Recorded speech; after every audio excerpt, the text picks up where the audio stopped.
नवोदय साथियों, चक्रवर्ती YouTube channel पर आप सभी का मैं स्वागत करता हूं। और आज के वीडियो में हम जानने का प्रयास करेंगे महाराष्ट्र के जो ऐतिहासिक धरोहर है उसके बारे में। दोस्तों, आज के ऐतिहासिक वीडियो में हम जानने का प्रयास करेंगे महाराष्ट्र के रत्नागिरी जिले में जो दापोली तहसील में जो पन्हाले काजी नाम का ऐतिहासिक धरोहर है, इसके बारे में हम जानने का प्रयास करेंगे। दोस्तों, ये ऐतिहासिक धरोहर कहाँ पर है?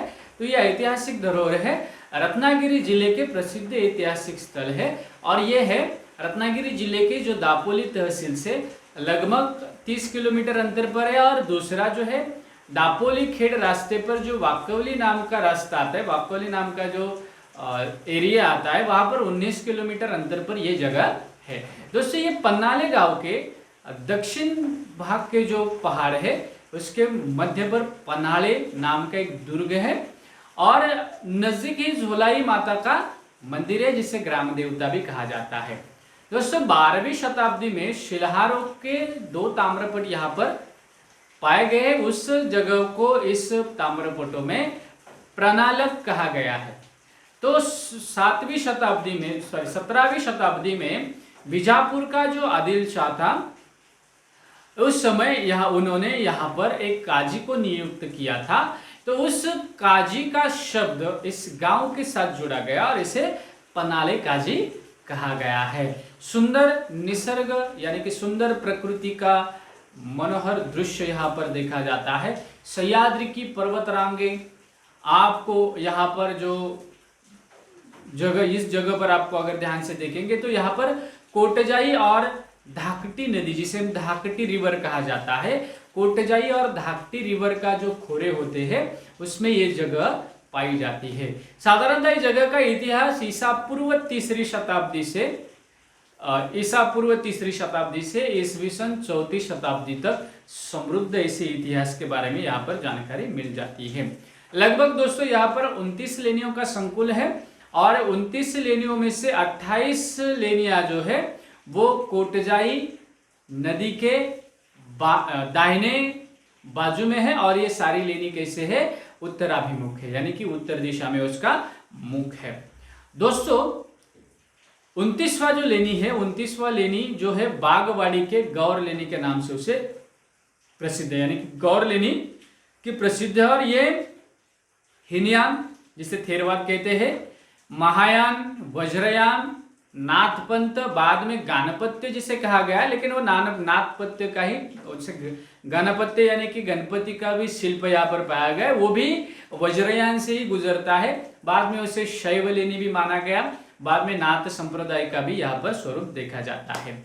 तो पन्हाले काजी का जो पहली बार, जिसे हम ये कहते हैं कि जो पन्हाले काजी का संशोधन किसने किया था, तो पहली बार अगर किसी ने किया होगा तो वो जेम्स बर्जेस है।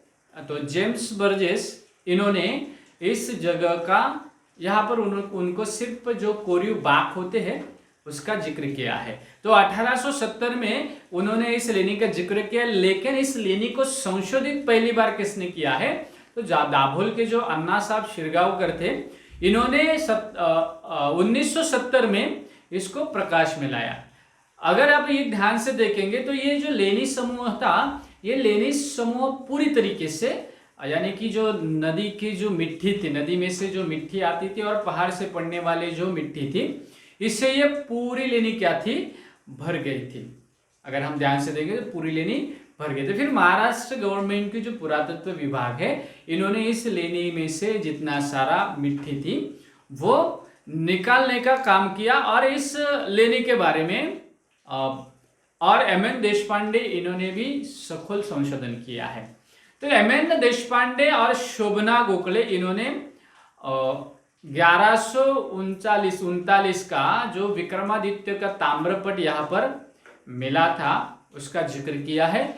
उसके बाद जो मिराशी थे, इन्होंने अपना जो कार्पस इंस्क्रिप्शन इंडिकारम, ये जो आर्कोलॉजी सर्वे ऑफ इंडिया का जो किताब है, उनमें से ये वॉल्यूम नंबर 6 है, इन्होंने भी इसके बारे में वहां पर इस ताम्रपट का जिक्र किया हुआ है। इस जगह से ये पता होता है कि शिल्हारों का जो राजा है जिसका नाम है अपरादित्य, उसका समय है लगभग 1127 से लेके 1128, इसका राज्य वर्ष है।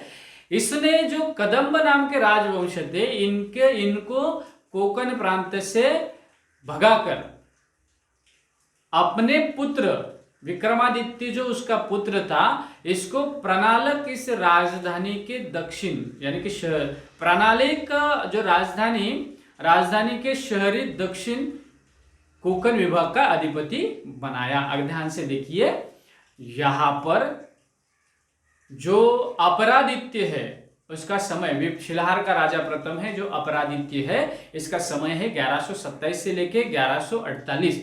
इसने कदम्ब राजवंश को उस जगह से बाहर निकालकर यानी कि उसका पराभव करके अपना जो लड़का था जिसका नाम था विक्रमादित्य, यह अपने प्रिय पुत्र को प्रणालक इस राजधानी के दक्षिण कोंकण का अधिपति बनाया।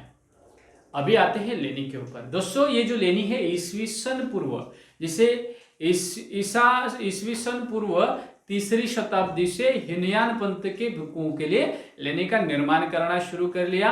इस लेनी में लेनी क्रमांक 4 है, 5 है, 6, 7, 8 और 9। मूलतः ये ईसा के बाद 3री शताब्दी तक इसका कार्विंग किया गया है। ध्यान से देखिए, लेनी क्रमांक 4 है, लेनी क्रमांक 5 है, लेनी क्रमांक 6, लेनी क्रमांक 7, लेनी क्रमांक 8 और 9। ये मूलतः ईसवी सन 3री शताब्दी तक इसका निर्माण किया गया है। उसके बाद लेनी क्रमांक 2 है, लेनी क्रमांक 10 है, लेनी क्रमांक 11, 12, 13 और 18। ये साधारणतः 4वीं 5वीं शताब्दी में इसकी कार्विंग की गई है। और इस पे 10वीं शताब्दी तक यहाँ पर वज्रयानों ने बहुत सारे बदलाव किए हैं। वज्रयान पंथियों की 10वीं शताब्दी में भी लेने का मतलब 10वीं शताब्दी में वज्रयान पंथों का बड़ा प्रभाव यहाँ पर पाया गया है। तो लेनी क्रमांक 1 है, 3 है, 14, 15, 16, 17, 19, 21 और 27 ये वज्रयान पंथियों ने अपने शिल्प यहाँ पर अंकित की गई है। और आगे जाके 13वीं शताब्दी में यहाँ पर लेनी क्रमांक 14, 15, 17, 19 और 21 में जिसे कहते हैं लोग कि ब्राह्मणिकल लेनी, जिसे ब्राह्मणिकल लेनी के प्रभाव में आ गया। हालांकि वो वज्रयान पंथ की है लेकिन उसको ब्राह्मणिक यानी कि मैंने पहले ही बताया आपको कि महाराष्ट्र में यहाँ पर 13वीं शताब्दी में वैदिक लोगों ने, जैसे 12वीं शताब्दी के बाद ही वैदिक लोगों ने यहाँ के जितने सारे पंथ थे मतलब वज्रयान पंथ थे, इसको क्या किया, कन्वर्ट किया ब्राह्मणिकल मतलब ब्राह्मणी धर्म में और उसको वैदिक धर्म का लेनी माना गया। इसमें जो लेनी क्रमांक 14 है उसमें नाथ संप्रदायों का भी प्रमाण देखा गया है। और उसके बाद लेनी क्रमांक 22 है, इसके बाद 14वीं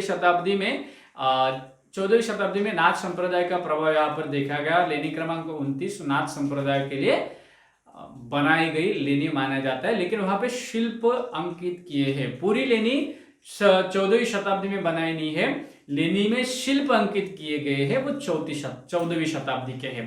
अभी ध्यान से देखेंगे तो लेनी क्रमांक 4, 5 और 6 में आपको यहाँ पर स्तूप प्राप्त देखेंगे, स्तूप मिलेंगे आपको। उसके बाद लेनी क्रमांक 5 की जो पिछली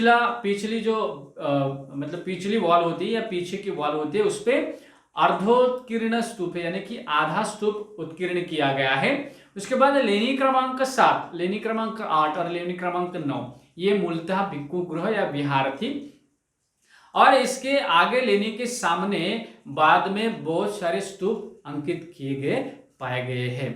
तो महायान जो पंथ है उन्होंने यहाँ पे कुछ बदलाव तो किए नहीं है। हालांकि महायान पंथ में इसमें कुछ बदलाव किए नहीं है। यहाँ पर उन्होंने वो लेनी का जैसे कि महायान पंथ जो है ईसवी सन 3री शताब्दी में ही उसका निर्माण है। जैसे कि हालांकि वो जो पंथ है पहले महासंगिक हुआ करता था, बाद में 3री शताब्दी में आचार्य बंती जी नागार्जुन इन्होंने इस महासंगिकों को महायान में तब्दील कर दिया और महायान पंथ अस्तित्व में आया। हालांकि ये नागार्जुन बंती जी जो थे वो सातवाहनों के जो सम्राट थे जिनका नाम है गौतमी पुत्र यज्ञश्री सातकर्णी। इनका इनके दोस्त हुआ करते, तो इनका जो समय हो ईसा के बाद दूसरी शताब्दी के आखिरी का है। बाद में तीसरी शताब्दी में यही नागार्जुन इन्होंने इस महायान को महासंघी को महायान में तब्दील कर दिया। अभी महायान पंथ ने तो यहाँ पर कुछ बदलाव तो किया नहीं, लेकिन 8वीं शताब्दी के बाद, यहाँ पर 8वीं शताब्दी से 11वीं शताब्दी तक वज्रयान पंथ का बहुत बड़ा वास्तव्य यहाँ पर था। दोस्तों, वज्रयान पंथ का 8वीं शताब्दी से 11वीं शताब्दी तक कहा जाता है, लेकिन ये 14वीं शताब्दी तक वज्रयान पंथों का बहुत बड़ा प्राबल्य यहाँ पर देखने के लिए मिलता है। इस समय उन्होंने 10वीं शताब्दी में कुछ तांत्रिक जो पूजा विधि थी उसकी भी कुछ बदल यहाँ पर की गई, यानी कि तांत्रिक देवी देवताओं की स्थापनाएं वज्रयान पंथ ने यहाँ पर की गई है। मूलतः भिक्खु गृह के पीछे अंकित जो वॉल होती थी, उस जगह का जो गर्भगृह है उसको अंदर से खोद कर, जिसे अंदर से कार्विंग कर वहां पर तांत्रिक पंथ की मूर्ति स्थापना की है। लेनी में जो अष्टकोणी स्तंभ थे उसमें बदल करके दर्शनी जो स्तंभ के शीर्ष भाग में नागबंध जोड़े गए हैं। मंडप में जो प्रवेश करते हैं आप, तो द्वार पर अलंकृत ललाट बिंब अंकित किए गए हैं। उसके बाद नए कोलियों का निर्माण भी वहां पर किया गया है। तो ईशान्य भारत में लोकप्रिय ऐसे अक्षोभ्य, सिद्ध कबीर, इन तांत्रिक देवताओं की पूजा पन्नाली काजी में होने लगी। बाद में दोस्तों 10वीं शताब्दी में वज्रयान पंथ की दृष्टि से सबसे महत्वपूर्ण लेनी मानी जाती है।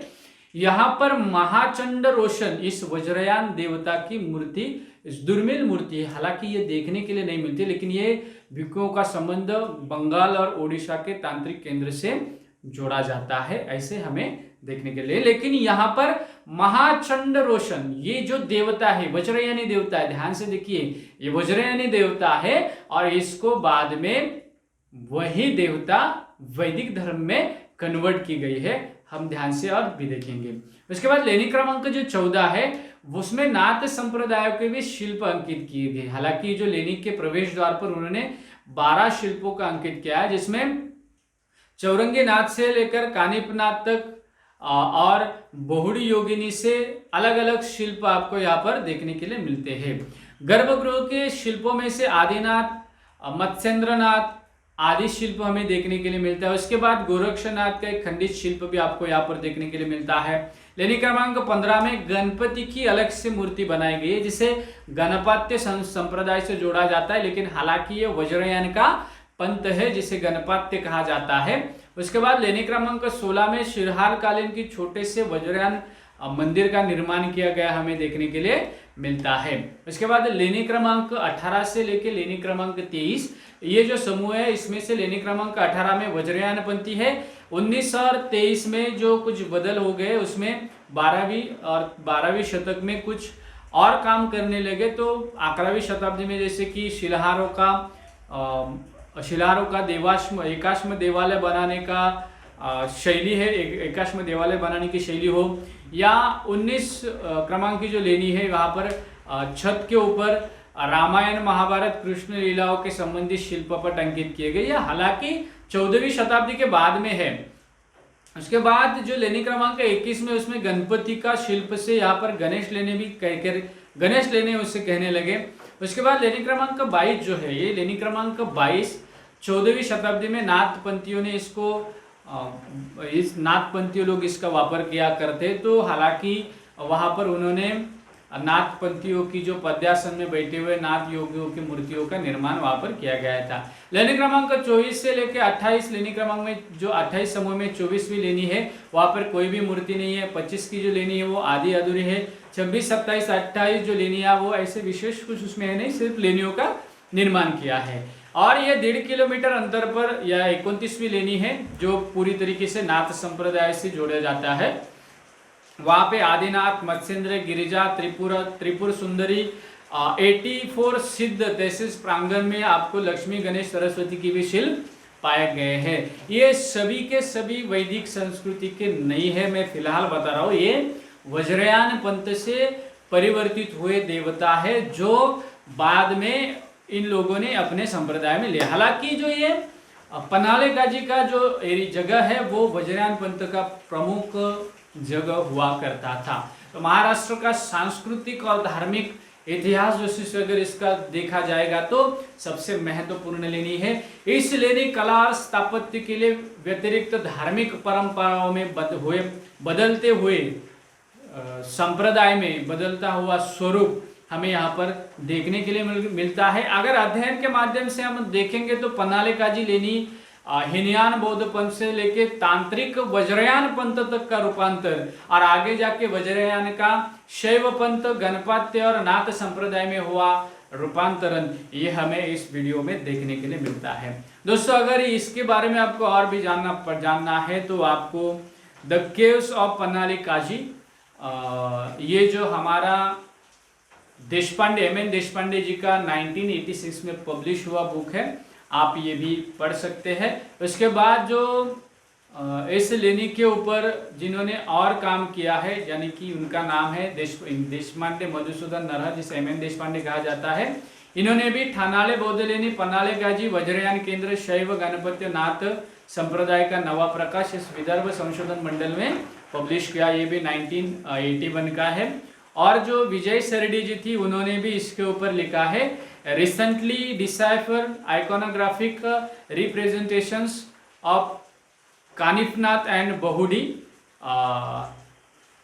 ये जो रिसर्च पेपर है उन्होंने 2018 में सबमिट किया है और ये सोलापुर के जो हिस्ट्री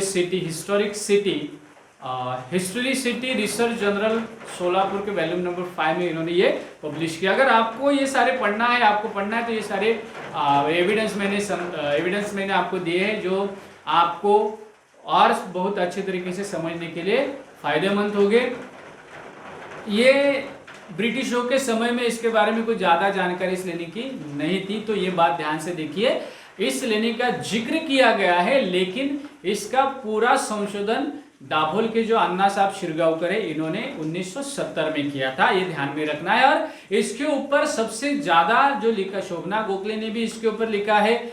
एम एन देशपांडे, जिसे मधुसूदन नरहर देशपांडे कहा जाता है, इन्होंने भी अपने 2 किताबें लिखे हैं। उनका जो बेस्ट किताब जो है जिसे कहा जाता है वो the caves of Panhale Kaji, ancient Panhale का memories of archaeology survey of India 84, New Delhi का जो एडिशन से 1981 का है। ये आप पढ़िए, आपको इसमें भी और बड़ी जानकारी मिल सकती है। दोस्तों ऐसे ही नए नए वीडियो आपको देखने के लिए इस यूट्यूब चैनल पर मिलेंगे ही। अभी इस लेनी के ऊपर जाने के लिए आपको कोई दिक्कतें आ रही है तो डिस्क्रिप्शन में हमारा नंबर है, हमारी पूरी जानकारी है, आप इस पर कॉल करके हमें जानकारी दे सकते हैं। आपको कोई दिक्कत है तो हम आपको वहाँ पर जाने के लिए रास्ता आसान कर सकते हैं या आपके साथ मिलकर आपको वहाँ की पूरी जानकारी दे सकते हैं। साथियों आज का वीडियो आपको कैसा लगा इसकी जानकारी जरूर लीजिए। अगर ये वीडियो आपको पसंद आए तो इसको लाइक जरूर कर लीजिए, सब्सक्राइब जरूर कर लीजिए और ज्यादा से ज्यादा लोगों को शेयर करना ना भूले। तो मिलते हैं दोस्तों ऐसे ही नए वीडियो में, तब तक के लिए आप सभी को जय भीम, नमो बुद्धाय।